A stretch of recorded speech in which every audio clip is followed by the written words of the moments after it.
எங்களுக்கு ஒரு பாஸ்டர் இருந்தார். இந்த மாதிரி தடியா இருப்பார். இந்த மாதிரி தான் பாஸ்டர் தடியா இருப்பார். பாஸ்டர் அல்லேலூயா. தடியார்னா நீங்க தப்பா நினைக்காதீங்க. எங்க பாஸ்டர் ஆமென். அவர் சொல்வார் ஆமென். சொல்லுங்க ஆமென் சொல்லுங்க. எலுமிச்சம்பழம் வந்தா ஜூஸ் போட்டு குடிங்க, தேங்காய் வந்தா சட்னி போட்டு சாப்பிடுங்க. ஆமென் சொல்லுங்க ஆமென் சொல்லுங்க. நாங்க ஜெப வீடு ஆரம்பிக்க சொல்ல எலுமிச்சம்பழமா இருக்கும். ஆமென்.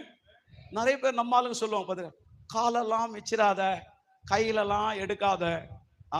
ஆண்டவர் சொன்னாரு, சாத்தானை அவன் காலின் கீழ் போட்டு நசுக்குவார். ஆமென். யாரு? ஏசப்பா பிள்ளைகள் ஏசப்பா செஞ்சத செய்யணும். ஆமென். சரி போகட்டும் தேவ பிள்ளைகளே. அப்போ தேவனுடைய பரிசுத்த நாமத்துக்கு மகிமை உண்டாவதாக. சொல்லுங்க ஆமென் சொல்லுங்க.